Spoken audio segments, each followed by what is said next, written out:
Hola a todos. Bienvenidos a esta sesión sobre embriología renal.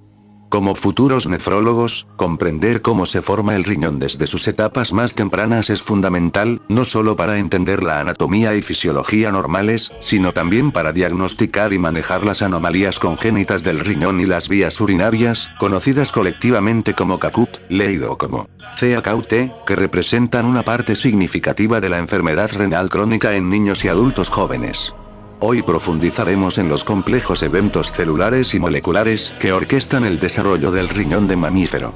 Nos centraremos en el metanefros, el riñón permanente, explorando sus orígenes duales, los intrincados procesos de señalización recíproca, la morfogénesis y la diferenciación celular que culminan en la formación de millones de nefronas funcionales.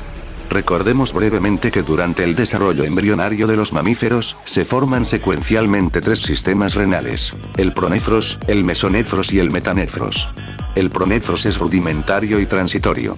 El mesonefros funciona brevemente, pero sus conductos, los conductos de Wolff mesonéfricos, son cruciales ya que de ellos brotará la yema ureteral, una estructura esencial para el desarrollo del riñón definitivo, el metanefros. El metanefros, nuestro riñón permanente, surge de la interacción de dos tejidos derivados del mesodermo intermedio: la yema ureteral, una evaginación del conducto mesonéfrico, y el mesénquima metanéfrico, una condensación de células mesenquimales que la rodea.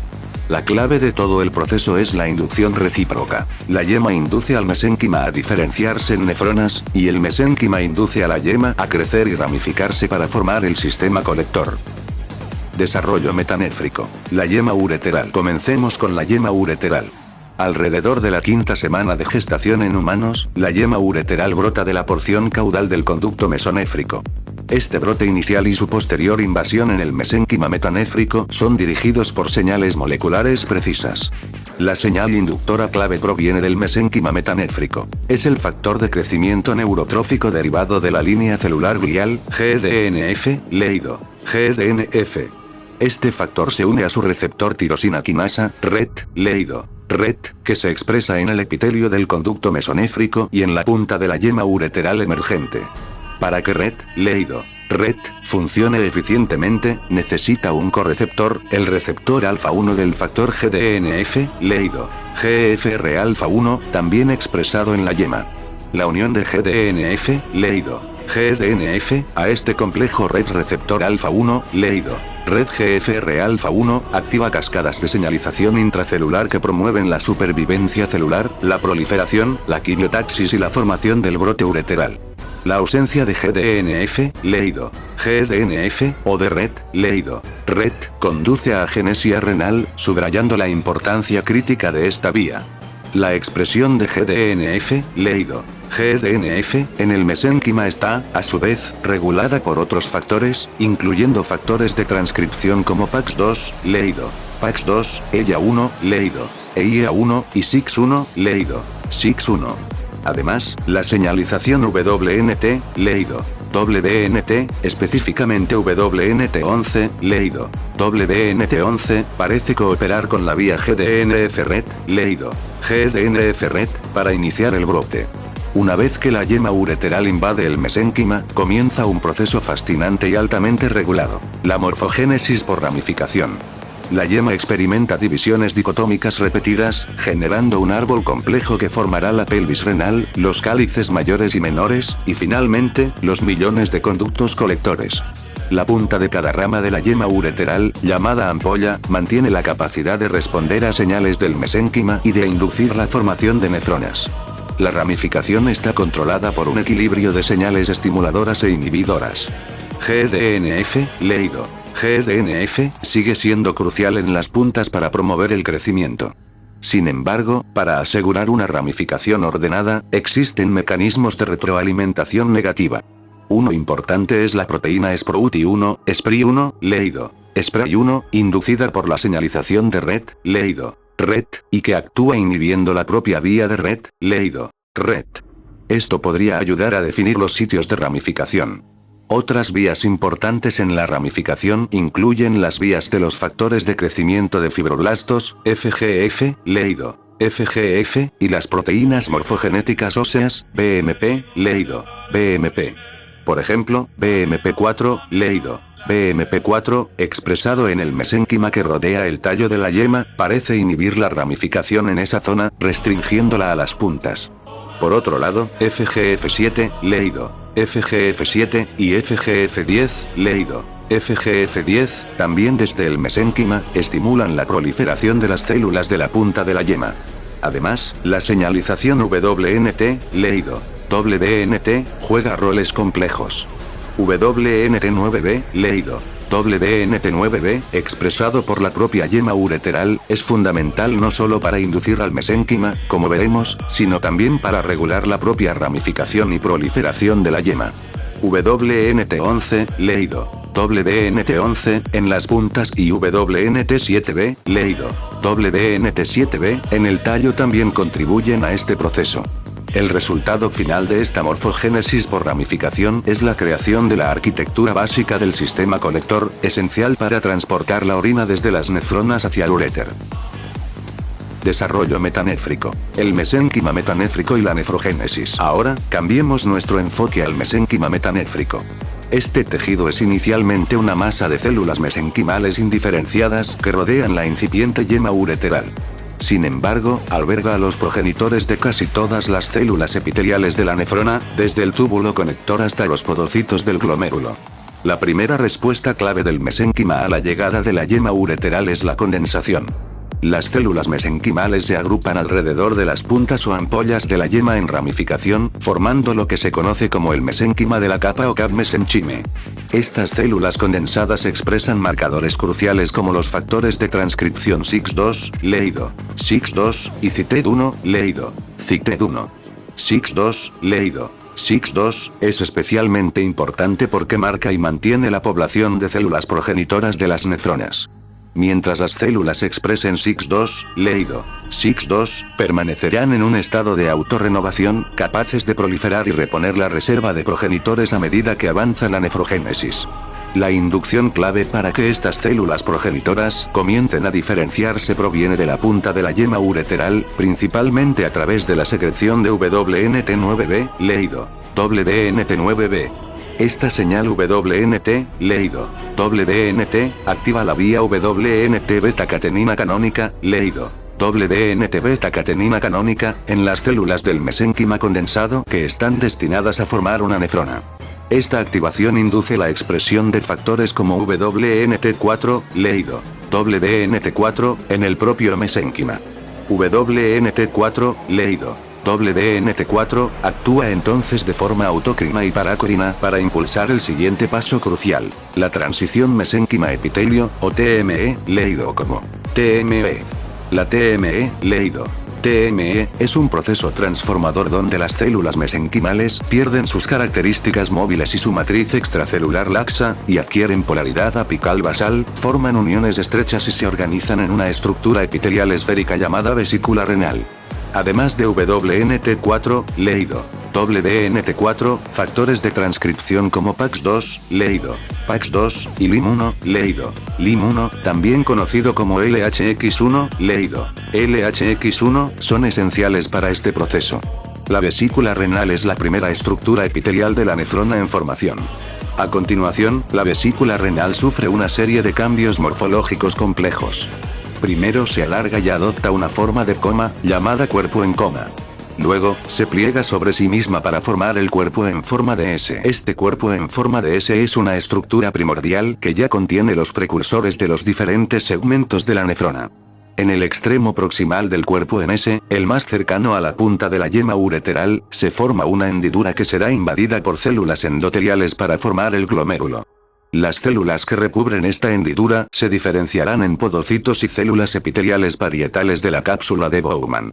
La porción media del cuerpo en S dará lugar a los túbulos proximal y distal, y al asa de Henle. El extremo distal del cuerpo en S se fusionará con la punta de la yema ureteral, estableciendo la conexión entre la nefrona y el sistema colector, formando el túbulo conector. La segmentación y diferenciación de estos distintos tipos celulares a lo largo del eje proximal distal de la nefrona en desarrollo están reguladas por gradientes de señalización, incluyendo las vías Notch, leído, Notch, y WNT, leído, WNT.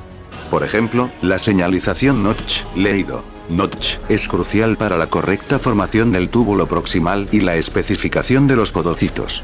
Un aspecto fascinante es que el momento en que una célula progenitora del mesénquima de la capa sale del ciclo de autorrenovación, deja de expresar SIX2, leído SIX2, e inicia la diferenciación, activada por WNT9B, leído WNT9B, parece predecir su destino posicional final dentro de la nefrona.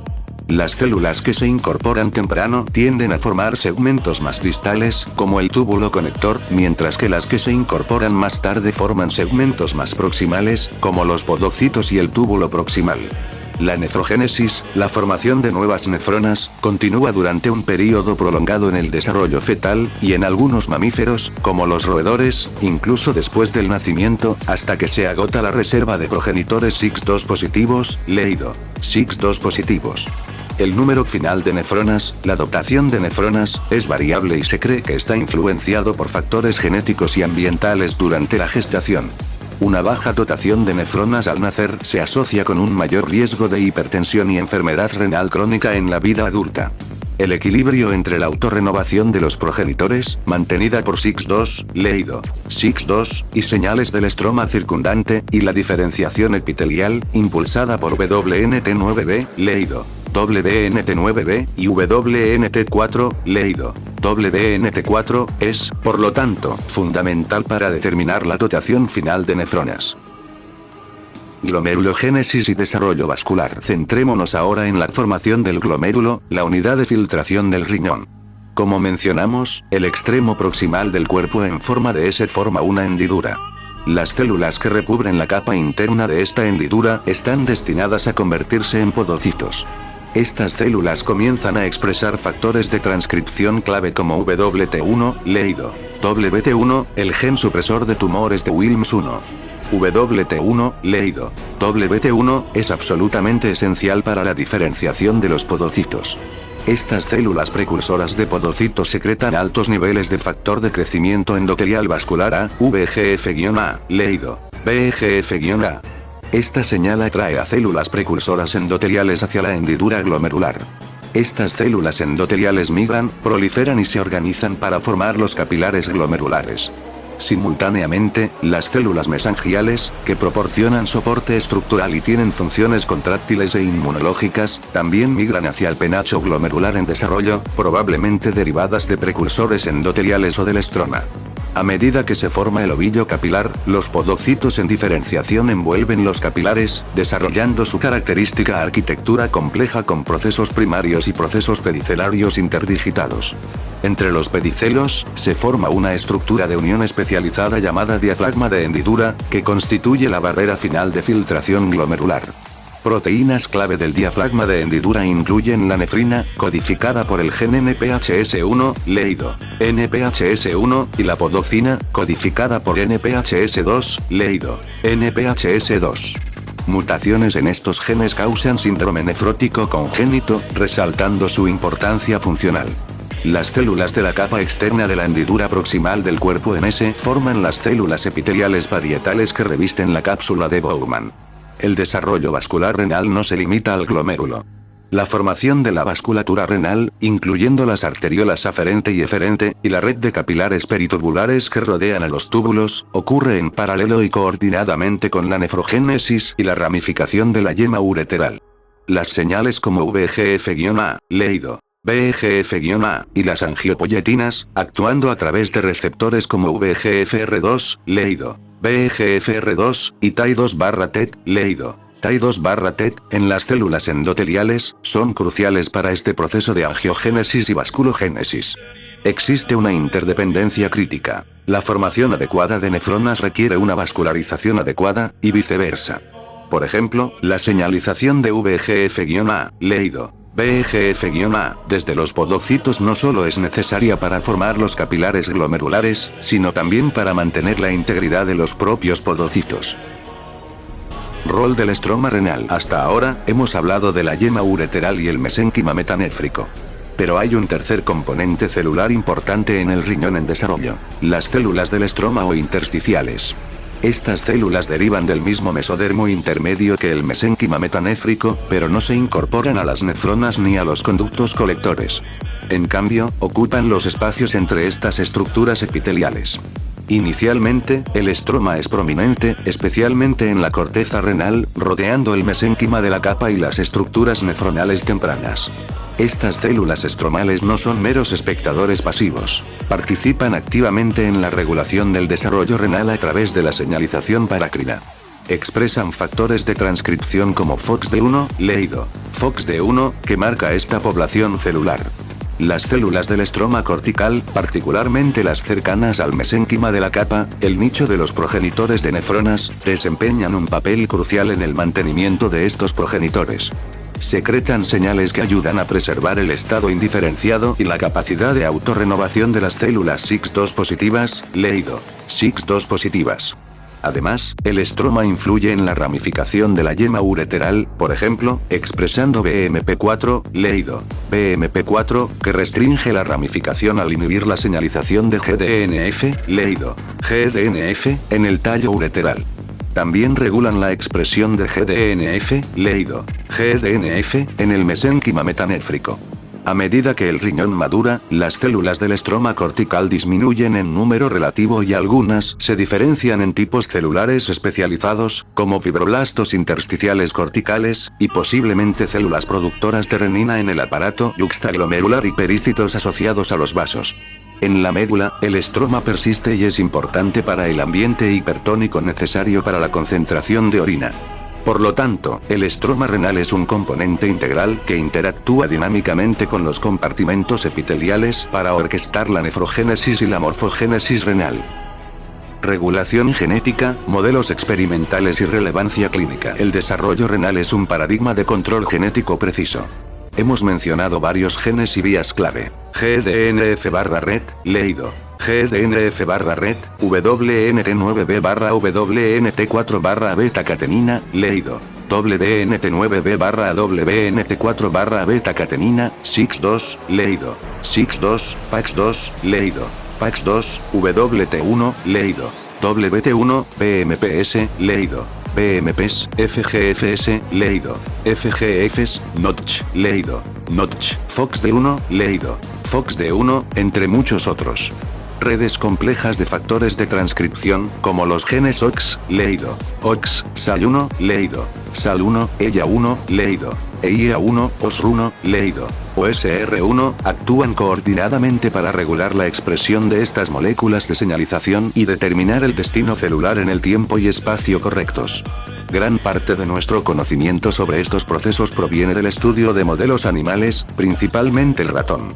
Las técnicas de ingeniería genética, como la generación de ratones knockout, con un gen inactivado, knockout condicional, donde el gen se inactiva en tipos celulares específicos o en momentos específicos usando sistemas como CRELOX, leído, CRELOX, y el análisis de linaje celular, usando proteínas fluorescentes expresadas bajo promotores específicos de tipo celular, como los sistemas OXB7-CRE, leído, OXB7-CRE, para la yema ureteral o TAI2-CRE, leído. TAI2-CRE, para células endoteliales, han sido herramientas invaluables para diseccionar las funciones de genes individuales y rastrear el destino de las células. La relevancia clínica de entender la embriología renal es inmensa.